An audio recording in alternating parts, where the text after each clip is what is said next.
So today we're going to talk about something called combining random variables.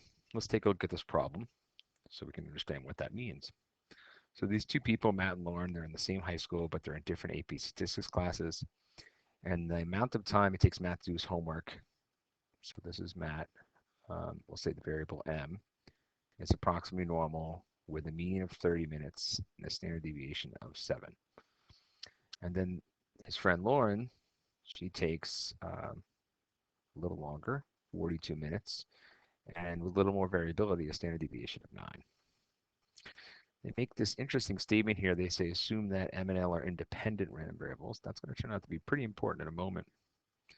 So in part A, they're saying, let's let this variable D, this new variable D, equal the difference between the amount of time it takes Matt to do his homework minus the amount of time it takes Lauren to do hers. And then they ask us to find the mean and standard deviation of the variable D. Okay.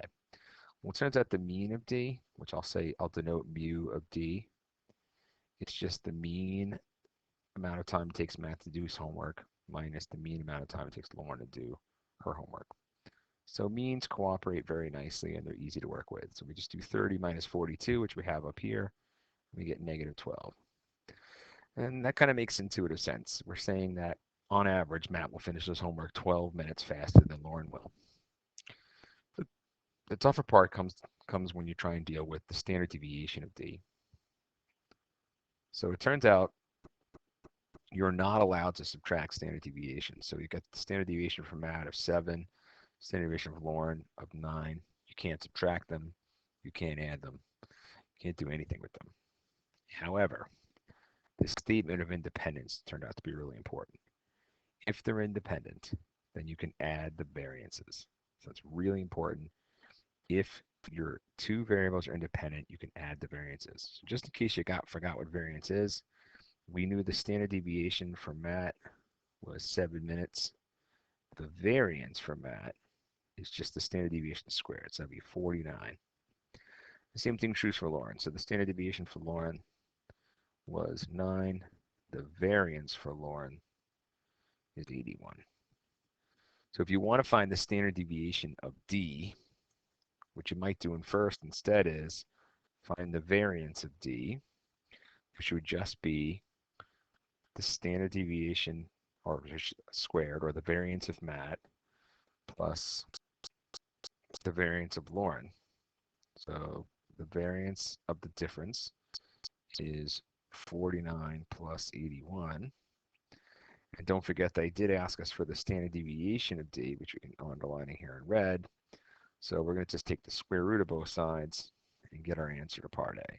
So the standard deviation of D turns out to be about 11.41. You take the time to put this into the calculator. Okay, so now we're ready to go into that next part. Next part says, find the probability that Matt will spend longer on his homework assignment than Lauren did on hers. So let's see if we can draw this new distribution. So we now know that this variable D is approximately normal with a mean of 12 and a standard deviation of 11.41. So we drew a little normal distribution over here. We could put negative 12 in the middle. And remember, the question they want to know is, what's the probability that Matt will take longer to finish his homework than Lauren will? So they're really saying, what's the probability that Matt minus Lauren is greater than 0? Now that might not be immediately obvious, but here's how you can tell. If Matt took longer, then the variable m will be bigger than the variable L. And if I take a bigger number minus a smaller number, I'd get something positive. I can write this more compactly. I can say, what's the probability that D is greater than 0? Okay, well, here's the mean of D. The mean of D is negative 12 here. So 0 is over here to the right, and we want the probability that we're bigger than 0. So we just want all that area. So there's a couple ways you can do it. One thing you can do is compute a z-score. You can do z equals x minus the mean over the standard deviation. In our case, we'd have 0 minus negative 12 over 11.41. You take the time to type that into your calculator, you'll get about 1.05. You can then go look that up in a z-chart and get the appropriate area. If you know what a T89 is and how to use it, you could use something called normal CDF. If you take the time to do that, you will get 0.146. So that's it. That's how you do these kinds of problems. Let's take a look at one more. Sometimes in this particular problem, we were finding the difference between Matt and Lauren, the amount of time taken to do the homework. You'll notice there's one thing that might be surprising when you review it. You still added the variances even though you were subtracting the two variables m and l. It turns out the only thing you're allowed to do is add your variances if they're independent. So you'll never subtract them. Let's take a look at another problem.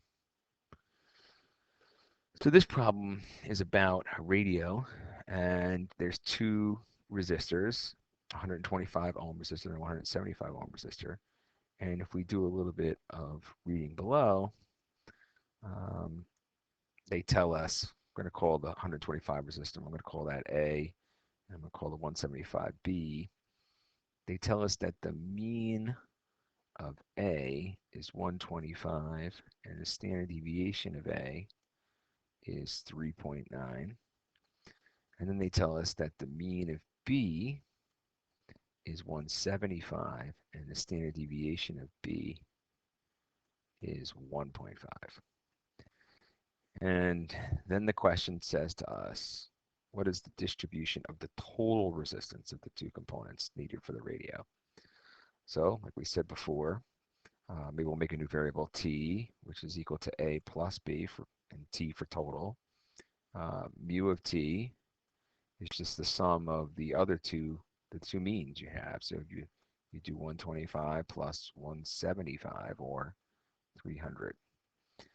And just like we did a moment ago, we know if we want the standard deviation of t, that we're not allowed to add these standard deviations. So you have these two standard deviations here, you can't add them. What you can do is find the variance of t first, because since they're independent, which it says right here in the problem, or we would have to assume if they didn't say it, then we could add these variances. So the variance of t is the variance of A plus the variance of B. Let's go figure out what that number is. So this is equal to, you'd have to do 3.9 squared plus 1.5 squared. That'll give you about 17.46. And then we know, since we want the standard deviation, we're going to take the square root of this variance, and we'll get that the standard deviation of t is about 4.18. And now we're ready to find the answer to the next question. It says, find the probability the total resistance for a randomly selected radio lies between 285 and 315. So we'll draw a little normal distribution. We'll put our mean in the middle, which is 300. And we'd like to be between 285 and 315. Standard deviation is kind of small here. It's only 4.818. So this is actually going to be a pretty big number. It's going to be close to 100%. So, like I said, I'd probably use that normal CDF on a TI-84. If you do that, I'll give you the answer here. You get around, ready for this? It's really close to one number. You get, for total probability, the probability that 285 is less than t is less than 315 is about 0.9997. Very, very close to one. Okay, so that's it. That's how you combine random variables. Thanks for watching.